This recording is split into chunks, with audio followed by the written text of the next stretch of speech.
My name is Alice Greenwald. I'm a member of the board of Aurora, and I am thrilled to be moderating today's panel on gender justice and women's empowerment. Our panelists today are incredibly distinguished and committed individuals. They are also, I would call them, courageous women who have variously dedicated their lives and careers to advocating for gender equity and the human rights of women and girls, advancing economic opportunities and social empowerment for women, demanding and facilitating access to healthcare, education, and financing resources, ensuring reproductive health and personal self-determination, documenting war crimes and crimes against humanity, and seeking accountability for the perpetrators of such crimes, and advocating for justice on behalf of the victims when sexual violence is used as an act and weapon of war. It would take all of our time for this session to introduce them properly. So I will simply refer you. You should have all received by email an electronic flipbook of today's program. All of the bios in their entirety are there. You just click on names and faces and you will get the information. And I think it's really a much better use of our time today to hear from our panelists.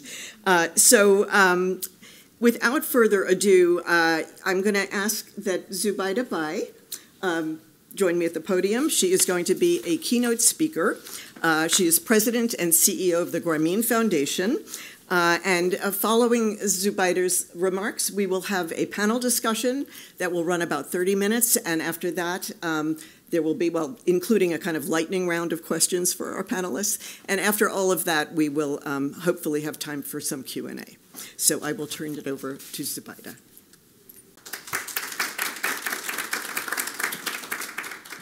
I would say Alice has been one of the most organized moderators I've known since we started deciding this panel.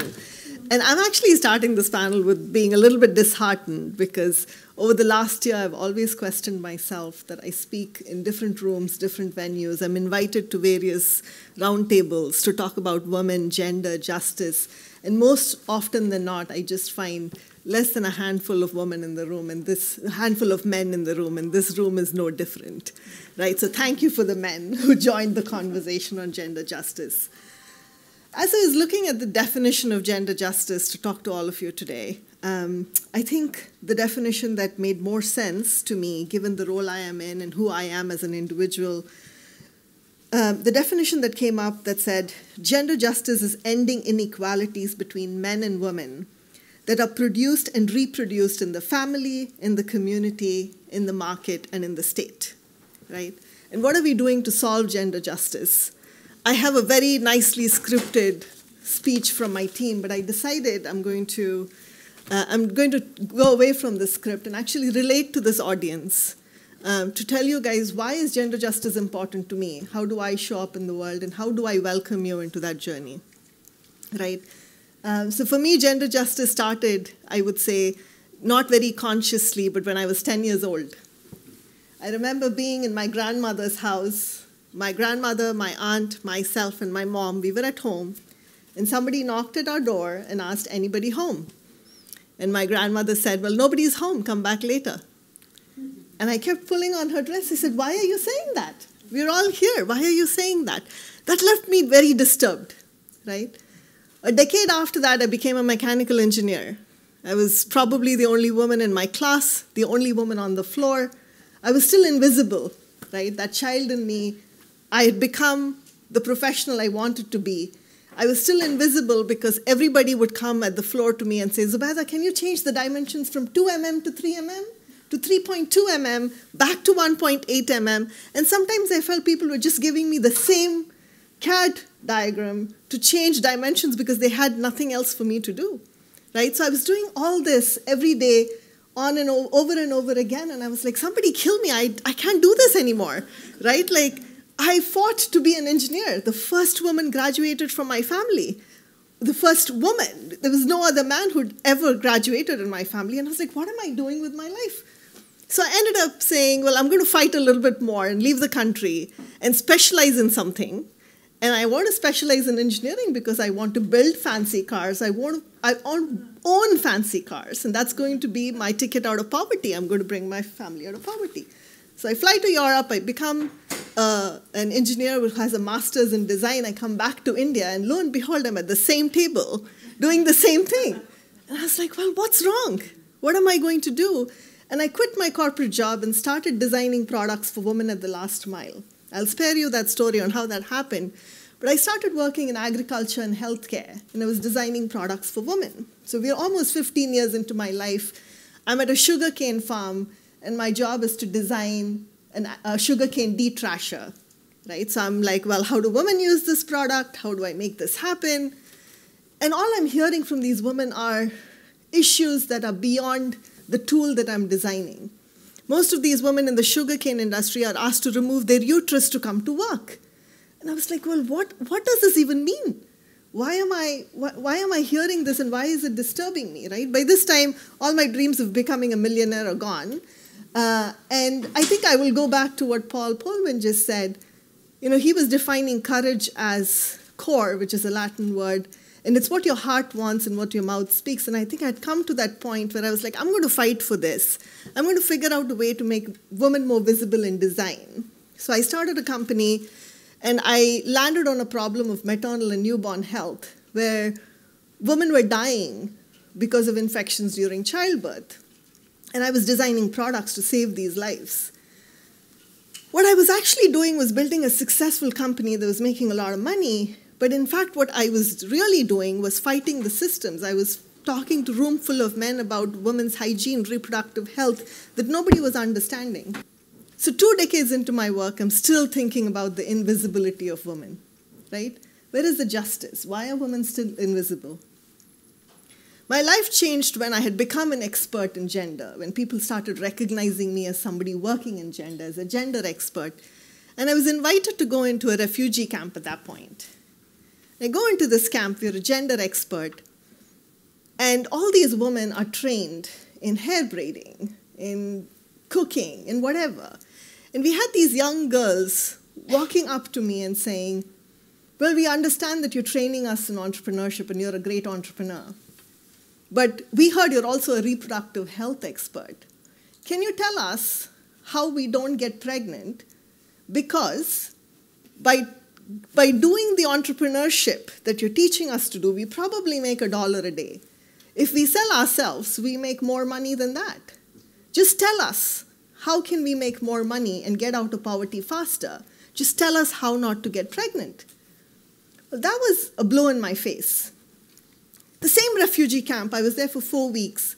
The final day was a gender justice panel, and all these women who were repeatedly getting raped were brought in front of us. And the question asked of us was, why are these women getting raped, and why aren't the men doing anything about this? We started talking to the women. The women were going into host communities to get water. They were going into host communities to get firewood. And they were being raped day in and day out, and they were still going back and doing the same thing. So we asked the woman, well, what's the problem? Why aren't you sending the men? So one of the women stood up and said, ma'am, thank you, right? These are host communities, they're cruel. If we send our men, they'll get killed. If we go, we will get raped. We decide to be raped and keep our men alive. So what are we doing as a community? What are we doing as a world to help these women solve the problems they're really facing, right? Today in my role at Grameen Foundation, I believe that we are also cause of one of the problems that we created in the world, which is we made microfinance successful. We gave women access to capital without fixing the systems. We solved the problem. Women were not getting access to loans. We solved the problem. But we didn't fix the narrative that was holding the woman back. So today we are courageously standing up and saying, we're going to stop solving the problem. We're going to address the root cause of the issue, right? So what we do today is transforming systems for women from a gender justice perspective. We start with creation of male champions. We literally work with men because men are not bad. They're just threatened by the society. They're just questioned on their masculinity. And if we let them create peer groups, and if we help them understand that they don't need to be threatened if a woman has access to capital, they need to work with her to walk out of poverty, the whole narrative of the family changes. So what we do first is create male champions. What we do next is we go into homes after these male champions are created, and we dismantle gender and power in homes. What do I mean by that? Is a woman eating meals with the family at the table? Is a woman having authority to decide what happens with the money that comes within the house? Does she have a say in what happens to her children's lives? If she does step out of the house, is she going to have help at home, right? We solve those two issues, which is male champions and intra-household dialogues, where we've now de-risked a woman personally. Because when a woman is de-risked personally, she gets access to lower interest rate loans. She is able to fight the society. The number of negative coping mechanisms that she faces are less. What do NGOs do? They go in and they train the woman. And we send her back into the same household she came back from, and she is not successful 90% of the time. So right now, we believe that we have to de-risk a woman personally, which means we have to get her ready. We are creating a just society. And then we train her in technology, in financial inclusion, in entrepreneurship. And then we go to the financial institution and say, now we've de-risked the woman both personally and professionally. Throw out your book of how you evaluate risk for her, and now look at her from a new lens. And just by doing this, in the last 6 months, we've been able to reduce interest rates from 42% down to 12% for these women, right? So that's what I mean by transforming systems for women. And that's what we mean by gender justice. We have to change what we're doing and redoing every day by not just solving the problem, but by arresting the root cause of what's causing the problem, right? I want to end with one note, which is a report I read as of last night. And the report came out from World Bank from their Global Economic Prospects report. And it says by the end of the year, in 2024, 25% of people in the developing economies and 40% of low-income economies, people living in those economies, are going to be poorer than they were in 2019. And who is going to be the majority of those women? How do we create a just society? How do we ensure that we create a world where we're enabling women to walk out of poverty, not just because we want her to, but we want to create intergenerational change in her life, and we allow her to not just take herself, but her generations out of poverty. And that's what is where we go to gender justice. That's where we go to, don't repeat the same things you've been doing again. Go and address the root cause of the issues, and let's fix this problem forever. Because we've all been throwing rocks at it, it's important to stop and think and reflect. Do our actions actually have negative consequences? And if yes, what are we going to do to fix it? I'll stop there and move over to the panel. I think it's going to be great to hear from everyone on what gender justice means and how we can solve it together. And I really hope there were more men here.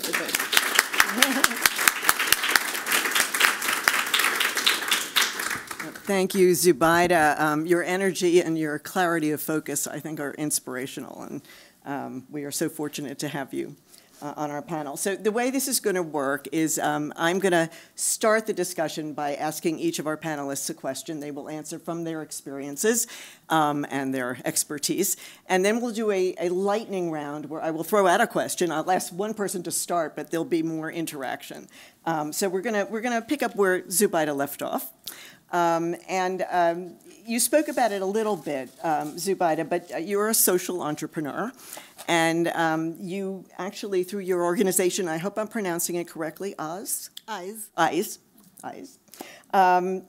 You've been a leader in providing relatively simple solutions and easily received resources that dramatically increase, particularly in rural areas, women's and girls' access to health care, and particularly reproductive health care. I mean, it was ingenious, and you can maybe talk a little bit about that in a minute. But my question for you is your focus on reproductive health care and women's access to health care, which is such an enormous issue for women across the world, and here as well, in the United States. What is the connection between improving access to women's health care and creating a world without poverty and hunger, which is the stated goal of the Grameen Foundation that you lead? I think we look at women if you look at women holistically, right? At Grameen today, and I'll give you an example, we work with young women ages 16 and 25, right? And we're really training them in entrepreneurship as a skill, technology. How do they become the powerhouses? How do we give them the agency to be entrepreneurs and be successful in life? But if you look at the root cause of it, many of the girls we work with between 16 and 25 are already mothers, have a child or two, right? Where does reproductive health come in, and where do male champions come in? I think most often than not, reproductive health education goes to women, and they have no agency, and they have no voice.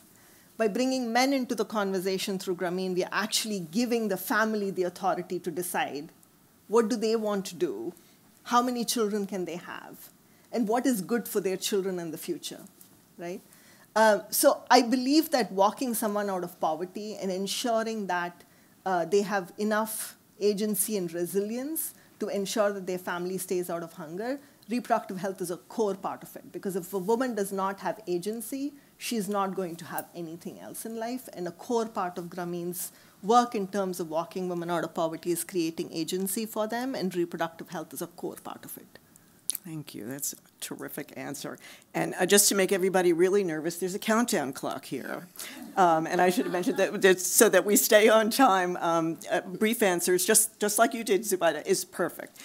So I'm going to skip around on our panel. We have two Zubaidas on our panel. So I thought I would do, we have Zubaida 1, Zubaida 2. We'll do Zubaida 2. This is Zubaida Akbar, who we are delighted and honored to have with us. You have been a very vocal advocate on behalf of women in Afghanistan. And we know that that is a place where women are under the repressive rule of the Taliban, and where there is, in your own words, institutionalized gender apartheid. Women have been effectively erased from public life in Afghanistan, prohibited from access to education. They've had their freedom of movement curtailed or restricted. They have been excluded from the remedies of the legal system. They've been denied access to contraceptives and healthcare. And when they speak up in peaceful protests to champion the human rights of 1/2 of the population of the country, they are subject to attack, incarceration, and torture. So in a world, in a country, in a place where women are subjugated, denied personal dignity, and unable to assume positions of leadership in any strata of the society, the prospects for social stability in the country are bleak. How can individuals, is there anything individuals and organizations outside of Afghanistan can do to help deal with this situation? Thank you so much for the opportunity and a very important question. I think considering how the space is closed in Afghanistan, the civic space, and how the really difficult advocacy that women are trying to do, and they face imprisonment and torture and killing, it's all the more important that those who are outside, organizations and individuals, that they do more. And there are a number of things that we can do. I think considering all the developments around the world and everything that's happening, it's really key to keep the light on Afghanistan, to keep talking about the situation, because the last thing that we want to see happening is that the Taliban's atrocities and brutality is normalized, and it's just something that happens and we all look away from.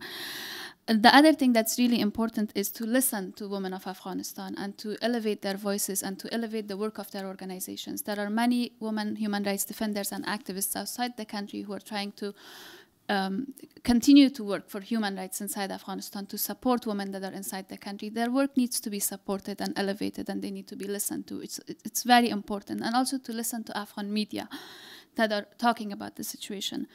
I think the other thing that individuals and organizations can do is to advocate with their own governments in their own countries for principled engagement with the Taliban, so that they can that the Taliban can be held accountable for what they're doing. And individuals and organizations outside the country that are Afghan or non-Afghan, we all also have a responsibility to hold the countries and the governments that we are in accountable for how they talk with the Taliban, how they engage with them, and how we need to be sure that that engagement doesn't embolden the Taliban, which has been happening for the past 3 years.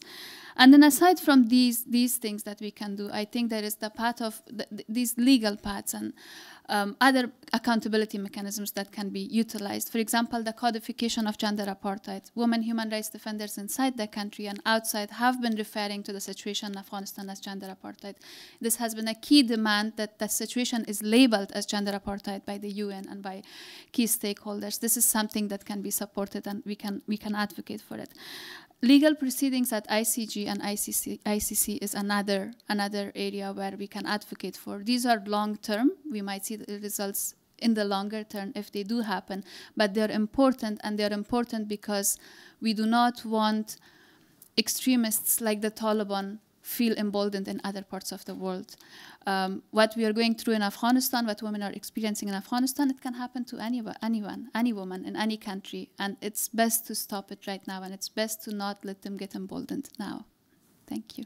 Thank you. I think all of us feel so helpless in the face of what we know to be happening, and having tools to be able to respond in productive ways, collectively and individually, I think is really important. I appreciate your advocacy. I truly do. I'm going to turn now to Ilwad Elman. Among other exemplary human rights initiatives together with your mother, and we're honored to have you here, Fortuna Dan. The two of you co-founded the first Rape Crisis Center for survivors of sexual and gender-based violence in Somalia.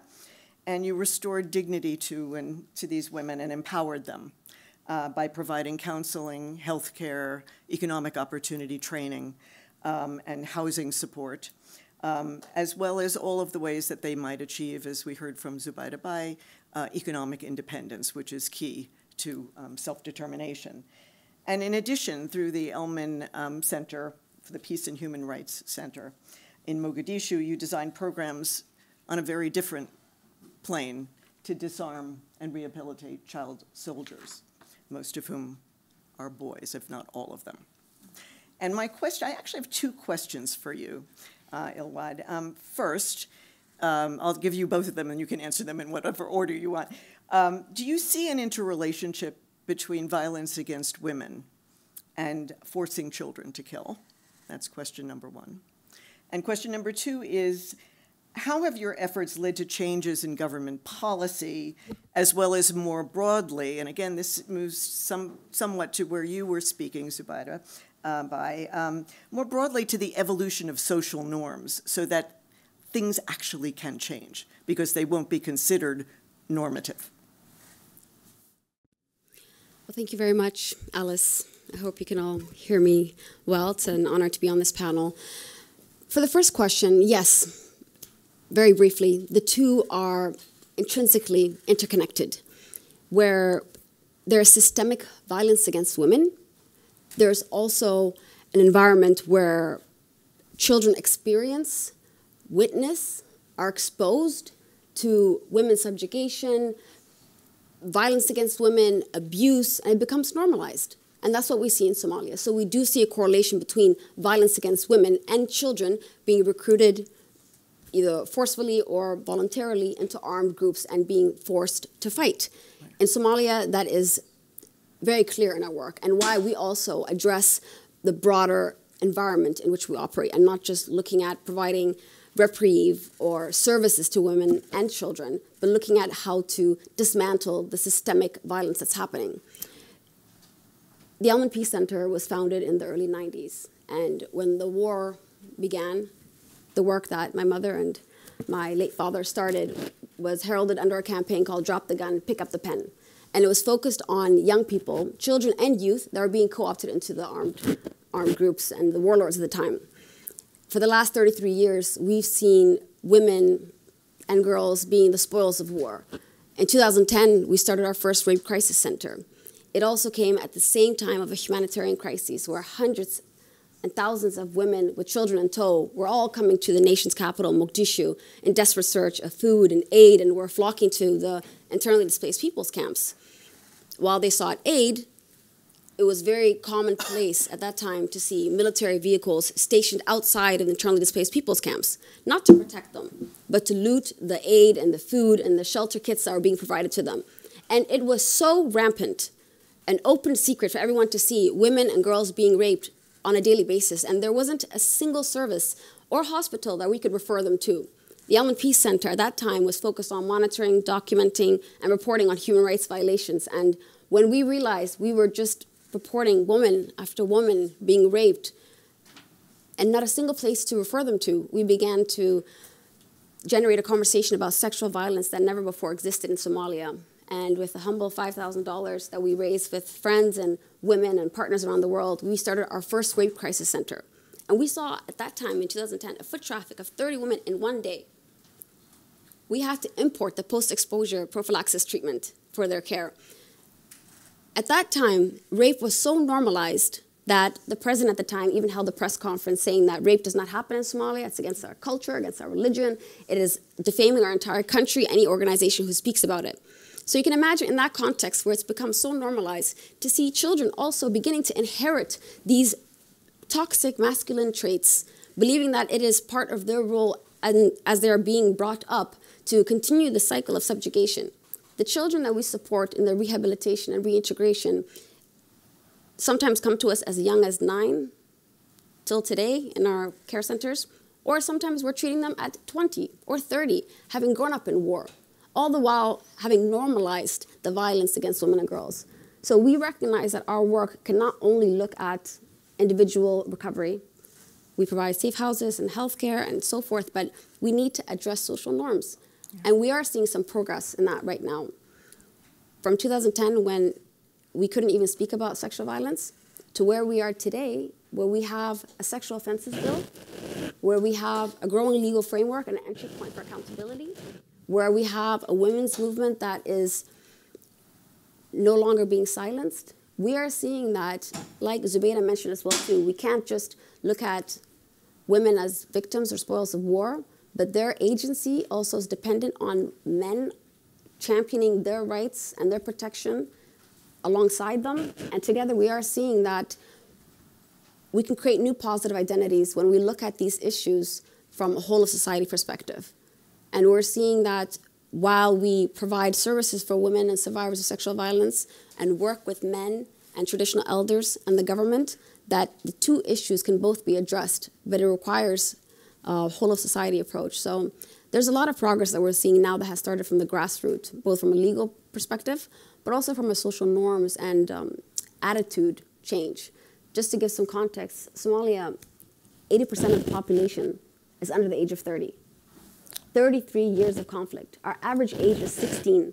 So we're talking about a nation of children that have only ever known war.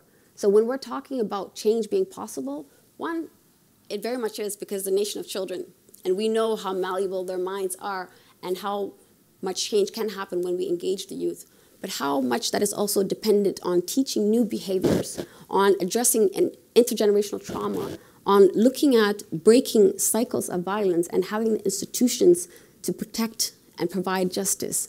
So there's a lot of change happening in a context that has been plagued by one single narrative. And that one narrative that most people think about till this day when they hear Somalia, Black Hawk Down, piracy, terrorism, is also limiting the opportunities that can happen in a country that is so young, where there is so much potential and innovation. That's fascinating, actually, that you have the opportunity, because it's a generational change that could happen. But I'm also struck by, there's a commonality here of recognizing and identifying the problem and then figuring out how do we address it, how do we look at it, not just from a woman's point of view, but the whole of society, that it really is everybody's problem. It's not just a woman's problem, and making that the narrative is critical to getting to the solution. It's fascinating. Thank you so much.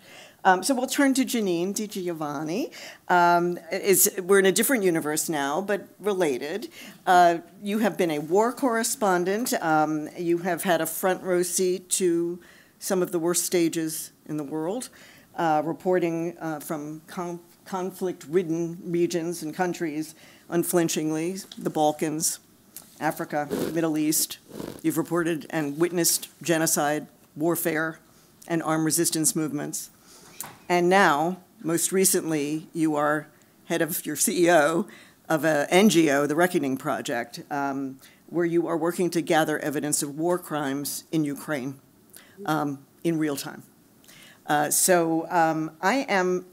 I have lots of questions for you, but I will focus them. And the first is, I'm curious to know whether being a woman in those situations has posed unique challenges to your professional output.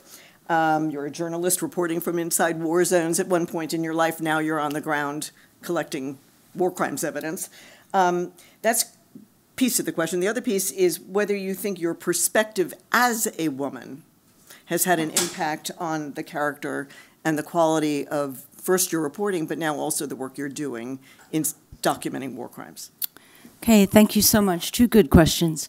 It's an honor to be here. Thanks, everyone, for coming today. So I wasn't born into war, and I never set out to become a war reporter. I was an academic, and I went to Gaza during the first Intifada.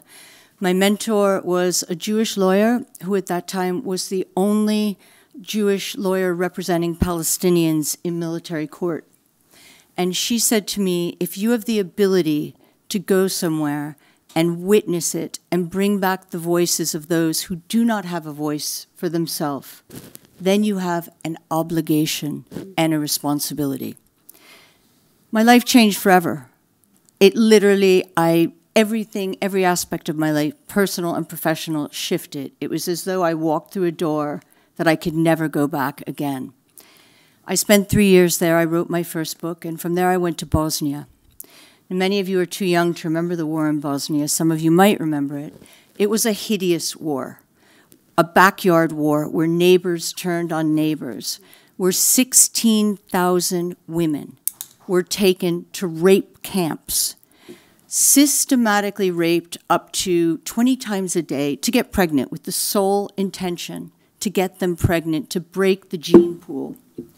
Another place this happened was Rwanda, where I went in 1994.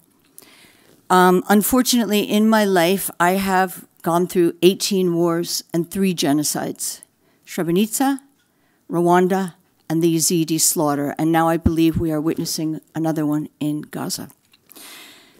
What I learned from these wars, which is really crucial, is how they end. First, I know one thing, which is that wars start very, very quickly. 1 minute, you are basically washing dishes, taking your kids to school, and the next thing, you go to put your card into an ATM machine, and the bank has closed down. Or there are protests, and suddenly there's snipers on the roof, and they're shooting at you. Or your neighbor, who is your friend, turns on you and comes to the door and takes your husband and your children away from you. Or you're loaded up onto buses and deported somewhere you don't know where you're going. It happens so quickly. And I have interviewed thousands and thousands of people. I have notebooks that take up an entire room, basically, of documentation. So when it came time to transition from being a war reporter and a conflict analyst, and I worked for the UN and many other places, to being a war crimes investigator that actually brought perpetrators to court, it was a no-brainer. I had just seen too many bad guys and women walk away from it and get away with it. Those 16,000 women I told you about in Bosnia, 70 men were charged with it, and only 30 of them were actually convicted. So if you were one of those women, and many of them gave birth, by the way, because that was the intention, was that they would have children who were no longer Muslim children. What I wanted was justice for them, because I know the second thing, wars start quickly, and if they end badly, if wars end badly, there will be another war. There'll be another war in 20 or 30 years, and that's what's happening in Bosnia right now. So you might say to me, like, when does a war end well? Like, what's a war that ends well? And you asked me for very specific examples. So I would say there are some. Colombia, where women led negotiations, where there was a larger percentage, usually, and I have some facts from the World Economic Forum, how many women usually are involved in negotiation. Usually there's only 4% of women that are signatories when wars end on treaties. 9% of them, that's it, are negotiators. Now, I'm invited to a lot of, internal peace conferences where negotiators and people get together and try to talk about how do we end the war in Gaza or Ukraine or Yemen, and it's always men. I always look around and it's like a sea of suits, and it's me and usually 2 or 3 other women sitting there just saying, like, where are the women? Because women have such power ending wars. And why is that? Is it that we're better negotiators? Is it that we give birth and we know how important reproductive rights are? Or is it sometimes, and this is something that's often overlooked, especially in conflicts like Syria or Ukraine, the wives of commanders and presidents' wives, head of states' wives, have such power. Now in Syria, another hideous war that I went through, I spent 8 years there working on a book on torture. Asma al-Assad, the wife of Assad, she ran a charity for children. At any point, she could have pulled her husband aside and said, you are slaughtering children, you're putting them in prison, you're killing them, you're chemically gassing your own people, stop it. And he probably would have listened to her. The same with the Bosnian War. Mira Markovic, who was the wife of Milosevic, tremendous power over her husband. Yet she never did anything to stop these wars. So I guess I'm going off track a bit about if you asked if being a woman made any difference. When I started 33 years ago, when many of you weren't even born, there were so few women in the field. And one thing I want to make kind of clear, TV is very different from print. I was a print journalist. TV, you have a producer, you have all kinds of people going with you. But when you're print, you're by yourself. You're basically hitchhiking with anyone that will give you a ride into a war zone or help you. And I was pretty much alone, and I was a woman, and I was very young, and I was very naive. And it was a lot of patronizing. It was a lot of mansplaining. We didn't have that word then. But it was basically guys telling me what to do. And the thing was that I'd sneak away from them and go off and do something, and I was so much better than them. I would always get people to talk to me because I would just sit on the floor and drink tea with them and smoke cigarettes, and they would talk to me. And I don't know, and everyone always said, oh, women, they use their feminine wiles, but I didn't. All I did was use my feminine intuition and my feminine ability to listen. Because a lot of times, and I'm sorry for the men in the room, a lot of times men don't listen. And I think we are gifted, whether, again, it's because we're moms or you've got a 4-month-old baby, that we have to intuitively go into the world knowing that we're often, not given the same chances, right? The starting line is never equal. And then the other thing I just want to say is I had my son, my beloved son, very, very late in life because my career came first and because my male bosses, all of whom had children, really put huge pressure on me not to have a kid, not to take time off with this kind of, we will find someone else who's just as good as you. And so I was terrified, So I spent my 30s, which is the time when really we should be having kids technically in your 20s or, your teens. But I waited till I was 40, and I just made it. And I remember when I was pregnant, newly pregnant, I went in to tell my bosses, and they dragged me into a room, and they started screaming at me and saying, how dare you, we've got a war reporter who can't go back to Baghdad. And I said, wait a minute. Nowhere in my contract does it say I'm a war reporter. As far as I know, I'm a foreign correspondent. Why don't you send me to Brussels like you guys get those jobs? Brussels, Paris, London. Why do I have to go to Baghdad during the surge? And they sent me to Baghdad when my son was 4 months old and I was breastfeeding. And they did it to test me. And when I got there, I had to pump in a sink with the machine, and I cried. I cried and I cried because I had to throw the milk away. And I missed my son desperately. He was only 4 months old. And my husband, we've since separated, but he was a wonderful man. And he said, you must do this because it will show you how you want to have the map of your life, how you're going to work after this. You'll either hate it and you'll never do this again, or you'll work out a way to do it. Anyway, I was coming down the stairs from my office in Baghdad during the worst possible time in the war. And I heard the guy, my male colleague, on the satellite phone to my office back in London saying, she's lost her nerve. She's had a baby. Let's send her to Sadr City to see if she can take it. Sadr City was the most dangerous part of Baghdad at that time. And I remember I ran back up the stairs and did that very feminine thing and burst into tears again. And then I called my husband and he said, yeah, it's true. You lost your nerve. Isn't that a good thing? Now you're a normal human being who doesn't think you're invincible and that you'll never get killed. Anyway, I know your time. But so, yes, of course it had a huge effect being a woman. I will just add that it's also hormones, and that's not a bad thing. No.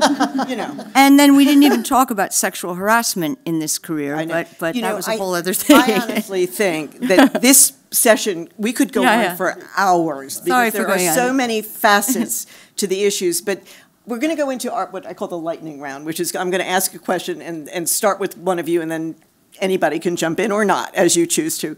But we only have about 20 minutes, and I really want to take advantage of all of your incredible life experience and expertise.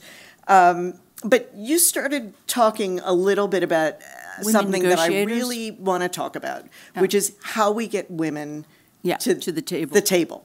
For peace building and peacemaking. So important. And if you think about history, you can go back to the 5th century BC in Aristophanes' Lysistrata, you know, where women stopped war, okay? We won't go into how. It was a great story. It's a comedy, but it makes the point.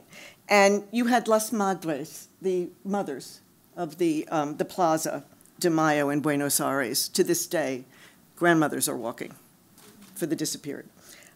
You have more recently 2 organizations that I believe are being promoted, I don't know if they'll get it, for the Nobel Prize together, and that is Women Wage Peace and Women of the Sun. Those are 2 grassroots women's organizations trying to figure out at the local level how you get peace between Palestine and Israel. Extraordinary efforts by women. And for centuries, women have banded together to resist oppressors, to try to make peace. It seems to be, as you've said, Janine, something we do well. So how do we get women to the table? I'm going to start with Ilwad, and anybody can jump in after she speaks. It would be remiss not to mention how much progress there has been made. We have the resolutions, we have the declarations, we have the accords that are in place, but what is missing still is the resources to match the rhetoric. Every year we celebrate historic resolutions like the UN Security Council Resolution 1325 on the role of women's role in peace participation and political participation, and we need to move beyond celebrating how historic these frameworks are, but actually hold them to account of how many women are actually in these positions as a result of them. And the progress there is still too painfully slow. There's no reason why we are not actually implementing what we know to work. Right. We recognize that women are leading change, building peace at the grassroots level. They are able to activate informal and formal networks. They have best practices. They have indigenous ways of solving some of the seemingly intractable conflicts of their communities, and there are replicable best practices that can challenge the normative framework that is so outdated to the contemporary conflicts that we have today. Yet, the progress is not moving forward because of the patriarchy that continuously rears its ugly head, and it is the lazy solution, if I may say. We know that quota systems have worked in countries. They can be a ceiling in some place, but also an entry point. In Somalia, we saw having 11% women in political participation in 2012. When we got a quota in place, we saw an overnight spike of now having 24% of women in political participation. When women are decision makers in the processes that ensure their well-being, there is inevitable change within the community. We know the impact of women mediators at the grassroots level, yet their role is never recognized or formalized so they can be a part of the proverbial peace building and decision making process. We look at peace building in countries like Afghanistan, I think of annual increments. 20 years the US was in Afghanistan, but there wasn't a 20-year vision. It was almost on an annual basis, and we're continuously seeing that recurring. So I think the conversation is no longer about what is the potential or the role of women, But how do we actually match the resources to the rhetoric? And if there isn't a space for them, why do women continuously have to fit in these spaces that are not meant for them? Mm-hmm. And that's no, I think that's so smart. And I'll get to you in a minute, Janine. You know, this is not anecdotal, what Ilwad is saying. It's actually statistically verified. And the Council on Foreign Relations has studied this, and it is very clear that when women are part of the peace process, it lasts. 20%. It lasts. 20%. Sustainable peace is the World Economic Forum, again, did a study basically saying that when women are involved in the peace process, sustainable peace will last for 20% longer.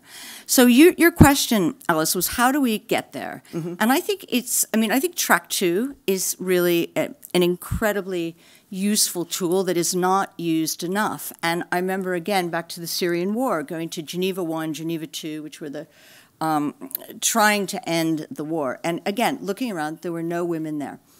But Track 2 brings together at a grassroots level faith-based leaders, women's groups, students, civil society, and tries to hammer out the initial phases of how do you end wars. For me, and I started talking about this, how wars begin, but how they end, hugely important. And what I mean by that is if you do not have justice in the end of your war, then you will repeat the cycle. And this is where women can come into it. And we're looking at this in Ukraine right now. And the Ukrainians really don't like to talk about transitional justice because they say, we are fighting a war against an aggressor right now. We don't want to even look at that. But it's really important to look at transitional justice because if you have people walking around who have been so grievously hurt, where the trauma is so deep, you can't begin to heal society. So Rwanda, Sierra Leone, good cases, I think, Rwanda has a lot of problems. They both have a lot of problems, but compared to, say, to Bosnia or Kosovo or places like that, which I felt were left very unhealed, the way that the wars ended. So I think this is something we really need to look at. Northern Ireland, Betty Mairead Maguire and Betty Williams mobilized 10,000 Catholics and Protestants, brought them together, got the Nobel Prize, but more importantly, there is a sustainable peace. And Colombia, again, women were on both government and FARC side. Liberia, I think we've got someone here. Yeah. I don't think she's in the room, but she is. I think it's training. We really need to begin to train a young generation of peacemakers. It's hugely important, and I do think the resources are there. I've worked for the UN. I know how much money they have. I know how much money the State Department has. Just has to be put in the right direction. Yeah, it has to be mobilized and channeled. And I think we need to look at all these incredible young people that want to work in this field and train them and use our knowledge. Pass it on, pass the baton. I think you've made such a great point. And it's not just about women at the peace table.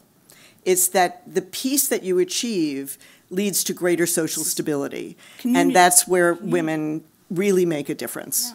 Fascinating stuff. Okay, I'm conscious of time, so I'm going to skip now to 1995. We're going back to 1995.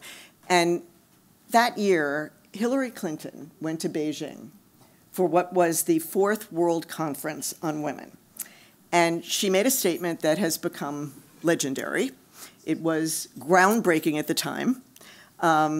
And it was, and I quote, "If there is one message that echoes forth from this conference, let it be that human rights are women's rights, and women's rights are human rights, once and for all."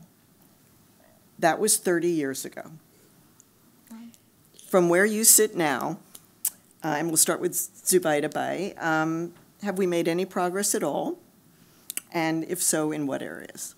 We've made a lot of progress, but we always have one step forward, 20 steps backward.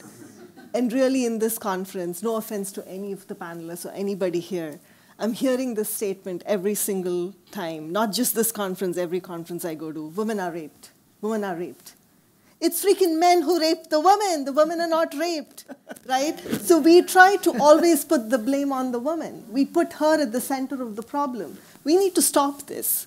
We need to stop fixing everything around the woman, not try to fix the woman, not try to make her the center of the blame. Our everyday language makes women the center of the blame, right? So if women's rights are human rights, how are we doing justice as women to women by putting the blame on them for everything that goes wrong? They are guilty, they cry, they have hormonal issues. Men have hormonal issues too. Men cry too. We never talk about it, right? We make it a taboo. We have to stop. And I think, this is one of the most powerful statements, that women's rights are human rights, and if women's rights have to be human rights and we have to do justice to them, we have to stop making women the center of every blame that happens in the society, and we need to shift social norms in the way we address women, in the way we treat women. And in fact, at Grameen, we've stopped using the word empowerment. It's very demeaning. Who are we to empower women? They have so much power already. Everything we do is to invest in the power of women, right? Everything we do is to change everything around a woman. And I think that's where progress will happen. And the more of us, men and women, who speak about how much power women hold and how much power they're willing to give away. Women are not power hoarders, men are. Women believe in sharing power, and the more power there is, the more we share, whereas men hoard power, and that's the reason why peace happens when women come at the table with power but are willing to share it, right? And I think as much as there is progress, there is decades of work that slides back every single time we take one step forward.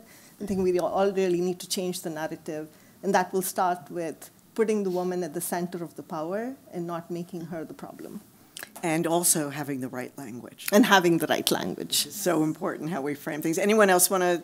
Yeah, I just want to say one thing, which is that I think from a very practical point of view, we're always women, there is biology, right? And I remember about 18 months ago, my son coming into the kitchen table and I was crying and he said, "What's wrong?" And I said, "I just heard they reversed Roe versus Wade."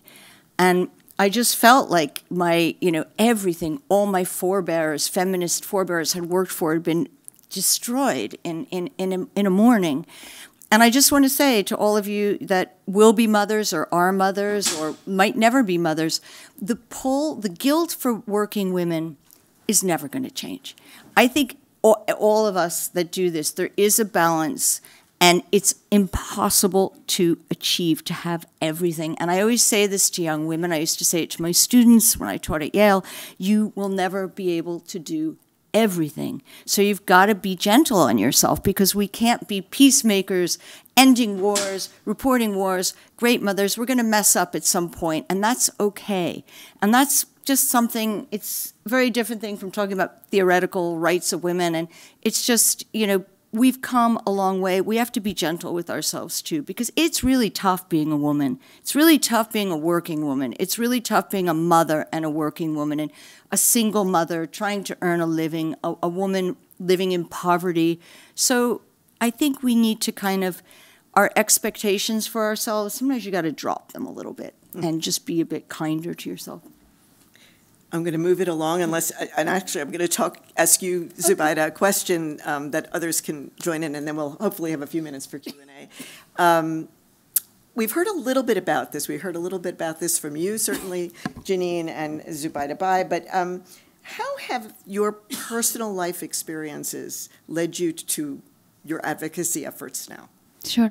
If it's okay, I just want to say a few words regarding the previous question. I think for the case of Afghanistan, we have seen a regression on women's rights, and I think we see it in other parts of the world too.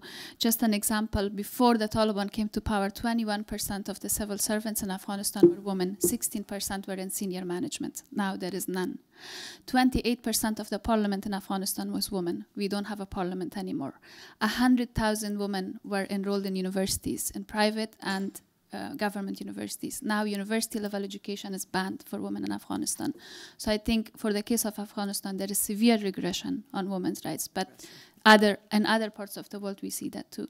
In total, there are 65 edicts that the Taliban have issued that target the rights of women, every aspect of the right of women. From going out to a park, taking a walk, they are banned, to accessing education, to accessing health services, to accessing other basic services. And in regards to your question, I think the last time the Taliban were in power, I was the girl who was banned from accessing education.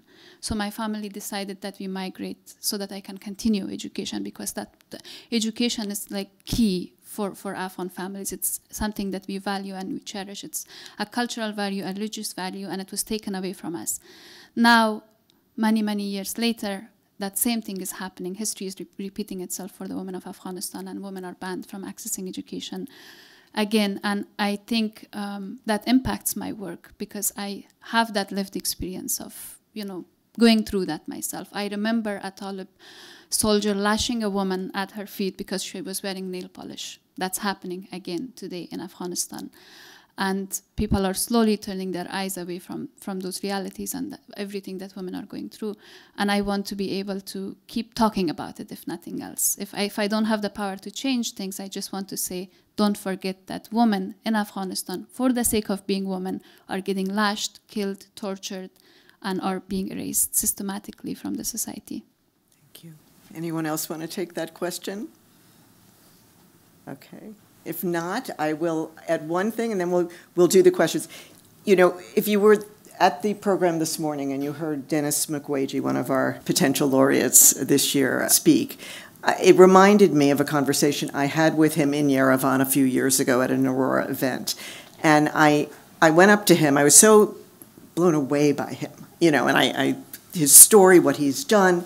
And I went up to him somewhat naively, asked a similar question, which is, I said, so, what got you into this line of work kind of thing? And he looked at me and he said the simplest but most profound thing. He said, we all have mothers. Yeah. If you think about that, it is the whole of society perspective. We all have mothers. So we're going to do questions. We only have, I'm going to give it 5 minutes. It says 1 minute. But what I'd like to do is ask that we have a mic. I hope somebody is going to bring the mic around. I know there was a handheld mic. If you would stand up, tell us your name, affiliation, and then pose your question, not as a statement. This is not a speech moment, it's a question moment. Make it as brief as possible. We'll listen to we'll take maybe 3 questions, and then please identify who you're directing your question to. So raise your hand, and the mic assistant here will provide it. Thank you. My name is Sunita Krishnan. I'm from India. My question is to all the panelists. Anybody can answer this. Women normalize their patriarchal biases, socialize it, normalize it, and become perpetrators of everything that we talk about. In your experience, what has been the most powerful intervention to change that, women becoming part of the perpetuation of gender-based violence and gender-based discrimination? Thank you so much. We're going to get the 2 other questions, and then we will answer them just in the interest of time. My name is Julienne Lusenge. I'm coming from DRC. I'm 2021 Laureate, Aurora Prize Laureate. And this interests me very well. And congratulations to all. I don't know if I understand, because my English is, if you speak about security of the one who defend, who try to bring justice for women, because it's an issue for like us who work in conflict zone. It's not easy to work about justice. And even if for the victims, when they come to justice to speak about what is it to the tribunal, how we can do. I know we work for this Banzi, as our organization is Sofepadi. We have an hospital as Banzi in another province, and we give also holistic support for women. For ICC, I have experience. I work with to try to bring the testimony of women in ICC, because in my provinces, in 2 provinces, they use weapon as, they use rape as weapon. And when we bring those testimony of women, what did the prosecutor say to me? He say, "Oh, Julienne, we need those people die in the prison. When we're beginning to try to investigate about it, we have no time to do that." And he just condemned those people about use children as in hostility. He condemned about slavery, and he condemned about humanitarian crime or war crime. So, Julian, the why of your question? It's not fast. It's not easy, even if to the international court, to bring the case of women. Yeah. Okay, so that's the second question. One more question. We have perpetrators. We have Julian's question, and then this gentleman over here has had his hand up. Yeah, thank you for the panelists and for the excellent, informative, but also very disturbing and saddening talks you had. Quite informative for me. At least I need to educate myself. I'm from Afghanistan, by the way. My name is Ali, and my affiliation is with Promise Institute, UCLA Law School. Just from my experience back in Afghanistan as a director for an international NGO, we were assisting a number of women-led organizations nationwide in Afghanistan. But my experience and my knowledge right now is that a lot of these women-led NGOs and CSOs all left alone in Afghanistan. That is the information I have. So some of accomplished women decided to stay back in Afghanistan, though they had the opportunity to leave, come to USA, to Europe, to stay back and to fight back there. But now I have information because I am just volunteering, supporting some of them, advising them voluntarily. They are left without enough resources, what you all mentioned. So one thing, because you mentioned a number of good points which has to be done at the government level, I hope there's some advocacy for some economic resources for these women-led organizations be added to that advocacy efforts. And my question to all panelists is that how could at least this entrepreneurship program, which is the only arena left kind of not at least touched by Taliban, the repressive regime has eliminated women from every arena. But for entrepreneurship and economic activity, they have given them some spaces. Mm-hmm. You might know that from those exhibitions being happening. How could that be maybe a starting point, especially Zubaida from India has extensive experience on that, a starting point to empower women slowly. They can raise their voice, stand for their rights, and fight back to slowly get back to the stage. Thank you very much. Thank you very much. Great questions, and of course we don't have sufficient time to go into any of them. But I'll let the panelists take whichever question you want to take first. But we have three great questions about the perpetrators being women's, about... Yeah, okay. Juliane, je suis d'accord, absolument. It's perpetrators, I mean, for everyone we get to The Hague or to domestic courts, there are hundreds, probably thousands, that we will never reach. And the testimonies, I mean, we, as someone who collects testimonies, documentation for the tribunals, we owe it to those people, to every single woman or man or child that we take a testimony to try to do the best we can to build a case. But it doesn't always work. And that's the really heartbreaking side of international justice and international crime, is that we do the best we can, but the ICC is not perfect, as you know, and neither are domestic courts. And all we can do is keep working to strengthen them and to try to keep justice at the forefront and to realize that we won't get all the perpetrators, but we can get some. You know, I know personally, my team, we are determined, and we're determined to bring our methodology beyond Ukraine to other places where there's impunity. We cannot let impunity thrive in darkness, because impunity thrives in darkness. Yeah. We have to shine a light in the darkest corners. Call it out. Thank you. Anyone can take either of the other two questions? I'm happy to take the question on kind of women being a core part of patriarchy. I think women are conditioned to be a part of patriarchy. I think we are victims to our own demise in many ways. And so I think it's important that we don't define patriarchy as a male-oriented aspect, but more patriarchy is what sometimes many women bring to the forefront through the unconscious bias that they hold. And Sunita, if you haven't read the book, I think I highly recommend a book by Deepa Nair, who's an Indian author, called Chup, on how women are silenced. And through that silence, how do they become active participants in patriarchy?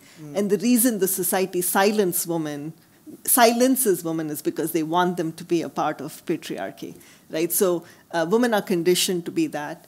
And to answer that question from an entrepreneurship perspective, I think, yes, we've seen failures where we try to make women entrepreneurs, but we don't fix the systems for the woman to be successful as entrepreneurs, right? And I think this entire panel is talking about you can put women in any hard conditions, she'll survive and thrive, but is it really necessary for her to go through all that? Should we fix the systems for her to be successful as an entrepreneur?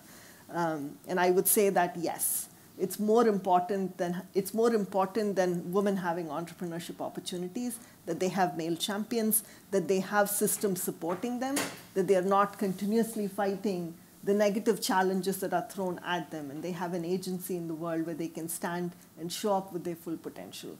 So I would say advocating for entrepreneurship by itself is actually throwing women into hellfire, saying, go figure it out. We know that you will come out, just like our friend Janine here was. And so I think, yes, entrepreneurship is a key tool for success, but it needs to come with everybody around her moving away from her way so she can be successful. And I think that's what all of us on this panel, including Alice, are fighting for. Thank you. That's a core part of gender justice. That is a perfect, I hate to cut it off, but there will be opportunities for individual conversations to continue. I just have to say what I have taken away from this is that gender justice is about gender equity, and we don't get one without the other. I am so privileged to be able to be with all of you today. Will you join me in thanking our panelists for a really tremendous presentation? Thank you all.